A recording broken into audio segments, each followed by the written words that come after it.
bonjour chez vous ou bonsoir. Ça dépend de l'heure à laquelle vous allez suivre cette vidéo. Tantôt d'une manière, tantôt d'une autre, vous a certainement manqué. En tout cas, vous m'avez manqué. Mais pour ce premier numéro de l'année, je voudrais partager avec vous une vidéo. Comme il en a été pendant 14 ou 15 numéros l'année passée, nous avons la première vidéo de cette année que nous allons voir avec vous, que nous allons commenter par la suite. Et je sais que Dieu va certainement nous faire du bien. Tantôt d'une manière, tantôt d'une autre. Premier épisode 2025, c'est maintenant.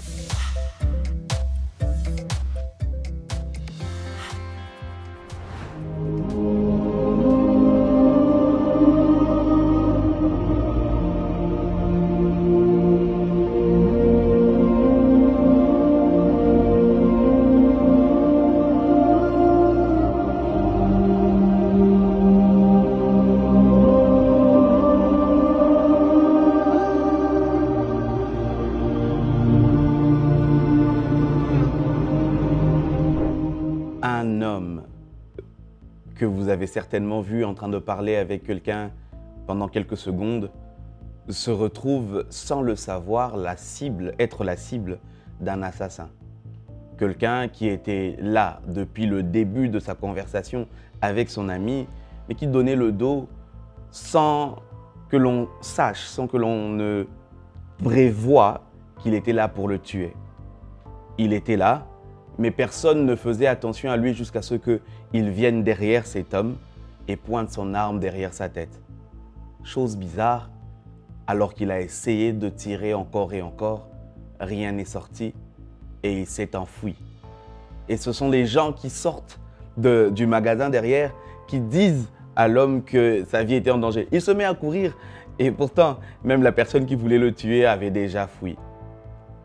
Qu'est-ce que c'est beau de savoir que Dieu veille sur nous, même lorsque nous ne le savons pas, même lorsque nous n'avons pas pleinement conscience de ce qui se passe autour de nous, même lorsque nous ne sommes pas conscients du danger qu'il y a autour de nous. Dieu, lui, veille sur nous de manière, j'ai envie de dire, tous les jours, à chaque moment. Il n'y a pas un seul moment où il ne veille pas sur nous. La Bible dit dans Ésaïe 54, verset 17, « Toute arme forgée contre toi sera sans effet. » J'ai aimé une autre version, c'est juste la partie A. Il y a une autre version qui dit « Aucun instrument formé contre toi ne réussira. » Cet homme était en train de vouloir tuer cet autre monsieur, mais son arme s'est enrayée. Coup du sort, certains diront de la chance, d'autres vont dire. Et moi, je sais que la Bible me dit que l'ange de l'Éternel campe autour de ceux qui le craignent et les arrache du danger. Est-ce que cet homme craignait Dieu? Je ne sais pas. Mais une chose est sûre, c'est que l'arme qui voulait le tuer n'a pas fonctionné. Et ce passage qui dit que toute arme forgée contre toi sera sans effet, c'est le passage avec lequel j'ai envie que l'on commence ce premier numéro de cette année. Pour vous dire de la part du Seigneur que tout ce que les hommes feront pour vous atteindre ou pour vous abattre ne réussira pas. Dans la version originale de ce texte, lorsque l'on dit que toute arme, on ne parle pas d'arme en tant que revolver seulement. On ne parle pas d'arme en tant que épée ou lance uniquement. On parle d'arme comme tout élément, tout instrument, toute chose que l'on peut façonner dans le but de vous détruire. Et l'ennemi a tellement de différentes méthodes pour essayer d'apporter le chaos qu'il peut utiliser un homme, il peut utiliser un instrument, il peut utiliser des choses, il peut même utiliser des circonstances pour te mettre à terre. Mais ce passage est en train de dire que tout ce que l'on va essayer de façonner, de créer, de monter, de fabriquer dans le but de te tuer, de t'atteindre ou de te mettre à terre sera nul et sans effet. Telle est la promesse de l'Éternel pour nous en cette année. Telle est la voix de Dieu pour nous en cette année. Tel est ce que le Seigneur a déposé dans mon cœur pour ce premier numéro. Il me dit de dire à quelqu'un que tout ce que l'on va manigancer dans le but de te mettre à terre sera nul et sans effet. Cela n'arrivera pas, cela n'aura pas lieu.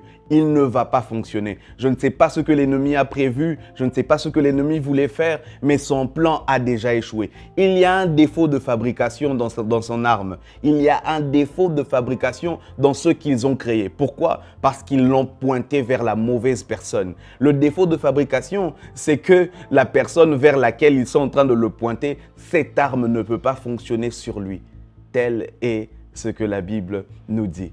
Et si l'ange de l'Éternel campe autour de ceux qui le craignent, ça veut dire, c'est quelque chose que j'ai toujours aimé. La Bible dit que l'ange de l'Éternel campe autour de ceux qui le craignent. La même Bible dit que le diable rôde, cherchant qui dévorer. Si le diable rôde, c'est parce qu'il y a un ange qui campe. Camper, c'est placer son campement, c'est habiter. Camper, c'est demeurer. L'ange de l'Éternel a posé son camp à côté de toi parce que tu crains l'Éternel. Et l'ennemi n'a pas d'accès parce qu'il y a un ange qui campe.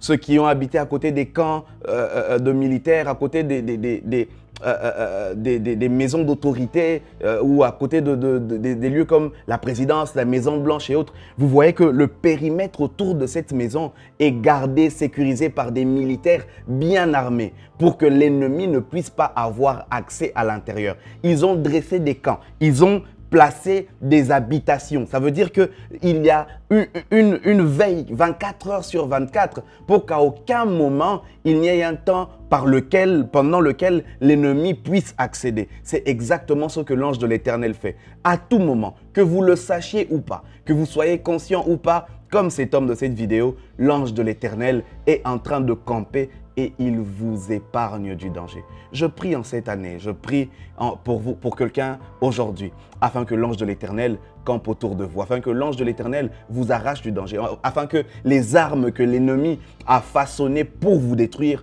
ne puissent pas fonctionner et que vous soyez victorieux à la fin de ce combat et de cet essai.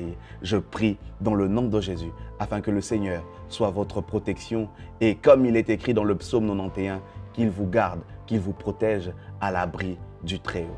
Au nom de Jésus. Amen.